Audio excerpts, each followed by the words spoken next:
Greetings, fellow dungeon delvers, and welcome to Dorans and Dragons, where we work together to come up with Dungeons & Dragons 5th edition builds for your favorite League of Legends champions.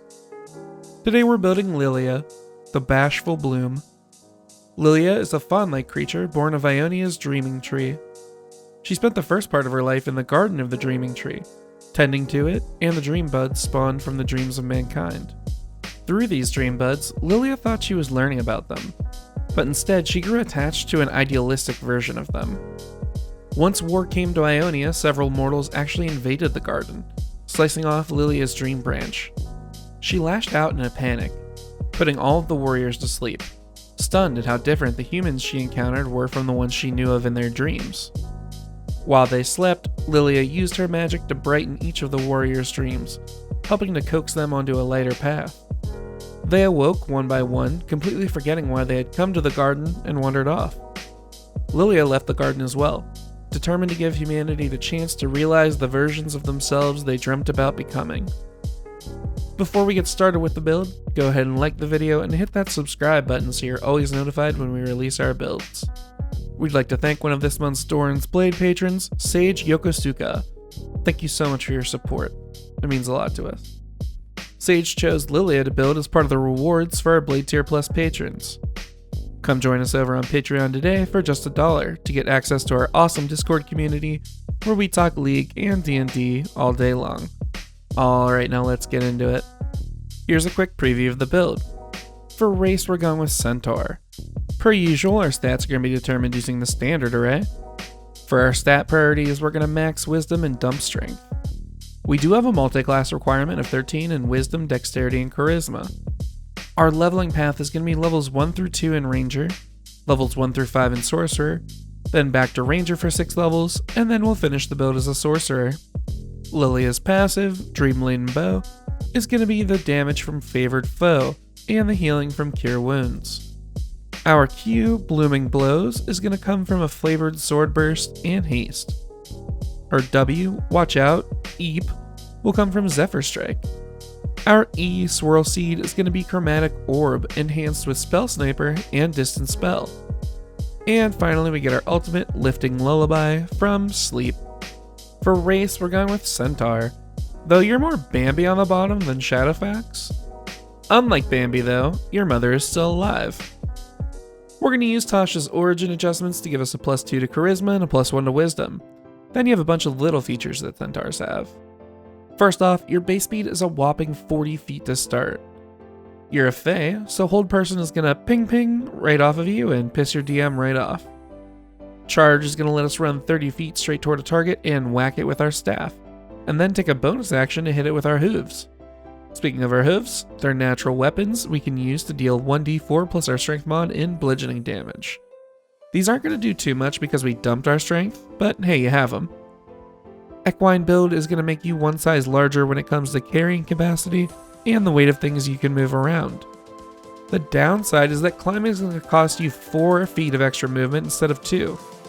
And finally, we'll pick up a skill proficiency in nature.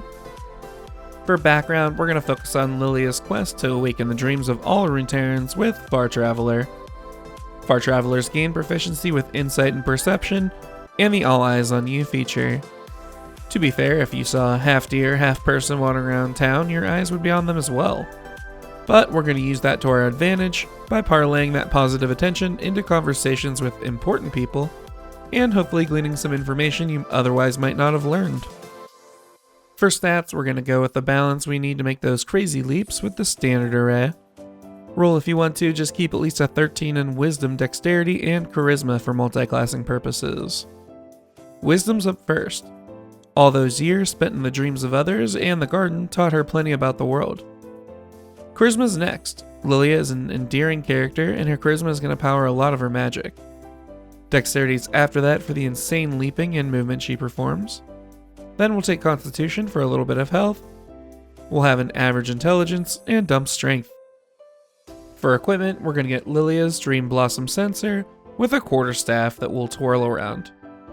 Lillia doesn't have armor, so feel free to either grab some leather armor or the mage armor spell from Sorcerer. Alrighty, let's kick off the build with some levels in Ranger. Rangers have a D10 hit die and give us proficiency in light and medium armor, shields, and all weapons. We'll also pick up 3 skill proficiencies: animal handling for our work with the forest critters, survival for all the time we spend in the wilderness, and stealth to avoid unwanted attention.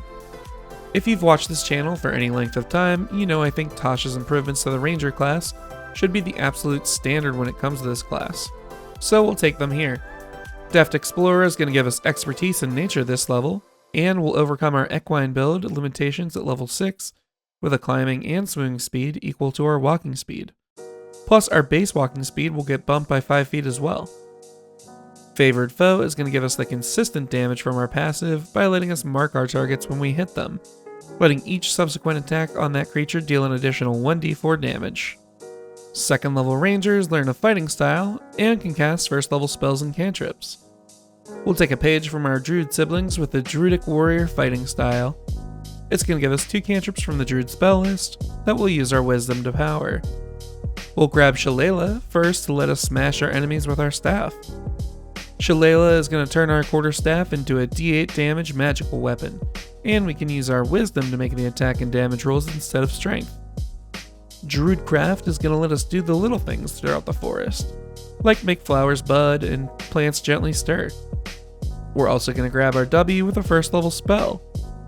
Zephyr Strike is going to let us leap through the air towards our target and deal an extra 1d8 force damage on a hit. Sound familiar? The spell is going to give us 30 feet of movement for the turn, and we won't provoke opportunity attacks. And now we're going to dip over to Sorcerer for a few levels to get the rest of our abilities. Sorcerers have a d6 hit die and give us no new proficiencies. What we do get is a Sorceress origin that our power comes from. Unfortunately, Lillia isn't erratic enough to justify a wild magic origin, so we're going to consider Mama Tree a divine being, giving us the Divine Soul. Since Lillia is a source of good, we're going to pick up the Cure Wounds spell here, and the Favored by the Gods feature. Cure Wounds is going to give us a 1d8 touch ranged heal that we'll use as the healing from our passive. Favored by the Gods is going to give us 2d4 to use once per rest to try and turn around a failed attack roll or spell save. First level sorcerers also get first level spells and cantrips, and we need a few here. For our cantrip, we'll pick up our Q with Sword Burst. Flavor this as swinging your staff and censer around your head instead of spectral blades, but creatures in range are going to have to make a dex save or take 1d6 force damage. Remember, cantrips scale with level, so this will deal plenty of damage throughout your entire journey. For our E, we're going to go with Chromatic Orb, which is a spell attack roll spell we can fire off at a creature and choose its damage type from a small list. Poison and acid damage work perfectly flavor-wise, so try to choose based on any resistances and immunities you find. And finally for this level, we'll get our ultimate with the Sleep spell. Now the best way to do this flavor-wise is going to be to quicken your Q, and then cast Sleep on all the creatures you hit. Sleep is going to target creatures within a 20-foot sphere based on their remaining hit points. You roll 5d8, which forms a pool of hit points. Then the spell starts going through that pool, beginning with the creature with the lowest current hit points. You subtract that creature's HP from the pool, and it falls unconscious for a minute, unless it's damaged or someone wakes it up. Then the spell moves on to the next creature until the required hit points aren't met. Also, by this point, you technically have versions of every single one of Lillia's abilities, which makes her one of the quickest champions to bring online that we've ever built. Second level sorcerers gain Font of Magic, giving us a pool of sorcery points to use. Right now these points can only be used as a way to exchange and recharge our spell slots, but starting next level they'll power our metamagic options. Speaking of metamagic, level 3 sorcerers gain their metamagic options, which are basically just cool ways to spend sorcery points and augment our spells in a certain way. We have 2 important options to cover here. Distant Spell is going to let us double the range of our Q and E for the cost of a single sorcery point. Quicken Spell is going to let us cast a spell that normally takes an action to cast as a bonus action at the cost of 2 sorcery points. Now remember, you can only cast 1 leveled spell per turn without action searching. So to get our ult combo, you have to quicken a Sword Burst, which is a cantrip, and then hit them with the Sleep spell. This unfortunately means you can't do a long range E and then ult. You'll have to wait until your next turn to hit them with the Sleep. 4th level sorcerers get the first ability score improvement of the build. As always, we're going to lay them all out here for you so you can pick and choose your own path as you play. At Sorcerer 4, we're going to pick up the Spell Sniper feat for our E. With this feat, ranged spells that require an attack roll double their range and ignore half and 3/4 cover. At Ranger 4, we'll pick up the Mobile feat for a little more movement on our Q. Mobile is going to bump our base speed by 10 feet, let us ignore difficult terrain while dashing, and give us the ability to ignore opportunity attacks from creatures as long as we take a swing at them with our staff first. At Ranger 8, we're going to bump our Charisma 2 points to improve our spell saves and attack rolls. Then at Sorcerer 8, we'll max Charisma with another 2 points. And finally at Sorcerer 12, we'll increase our Wisdom modifier with 2 points as well. Level 5 Sorcerers learn 3rd level spells. We're going to pick up some temporary movement speed buffs from our Q with the Haste spell.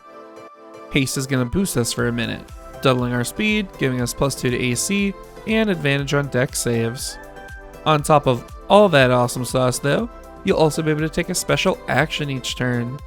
This action can only be used to make a single weapon attack, dash, disengage, hide, or to use an item or object. Keep in mind, when the spell is over, you're going to feel the effects hard, stopping you from moving or making an action on your next turn. And we'll dip back over to Ranger to enhance our connection in nature. Level 3 Rangers choose their Ranger archetype.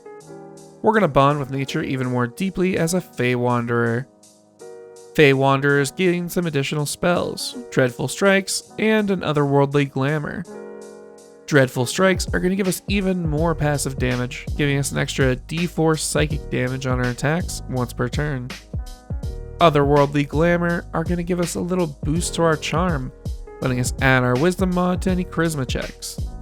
On top of that, we'll pick up proficiency in Performance. Level 5 Rangers get extra attack, which is pretty straightforward. Now when you want to smack someone with your staff, you can do it twice per attack action instead of once. Remember to have Shillelagh running so you can actually hit with it and do some decent damage. Level 7 Fey Wanderers get Beguiling Twist, giving us advantage on saves against being charmed or frightened. Also, whenever someone in range succeeds on a save against being charmed or frightened, you can burn your reaction to force someone else to make a wisdom save or be charmed or frightened by you. So basically you redirect that failed CC energy onto someone else. This isn't a Lillia specific ability or anything, but it's pretty cool. At Ranger 8 we'll get Land Stride, letting us ignore non-magical difficult terrain and avoid damage from natural hazards. On top of that, we'll also have advantage on saves against magical plants being jerks. Back over to Sorcerer again, and we'll get Empowered Healing as a 6th level Divine Soul. Anytime we need to roll to determine hit points to heal, we can spend a sorcery point to re-roll any of the duds we want. Basically, this is just going to amp our self-heal via Cure Wounds. After Sorcerer 6, you'll keep taking Sorcerer levels to bump your sorcery point pull, but we have everything we need now. Alright, now that we've completed the build, let's see how we did. First the good. Lillia comes online super early, letting you feel that full fantasy of her character throughout the entire journey. Also, you're going to do a ton of damage, which is going to quickly bring your opponents into upcasted sleep territory. Now the bad. I know the comment section is going to be rife with, Lillia's a druid, how is she not a druid? Trust me, I know, I wanted to make her a druid so bad, but if you go back and watch the build stream, it just wasn't in the cards. Unfortunately, we're going to be hurting in the durability department as well. Low AC and only 120 hit points means you're going to have a glass jaw out there, so play safe and smart. So what'd you think? I've included a link to this build via D&D Beyond in the description below, as well as Amazon links to the books used in this build. If you enjoy this type of content, please consider supporting us on Patreon. We have a few awesome rewards, and you get access to our great Discord community. We plan on churning out one League Champion build every week. Thanks for watching, and hopefully we'll catch you on the Rift, or in the Forgotten Realms.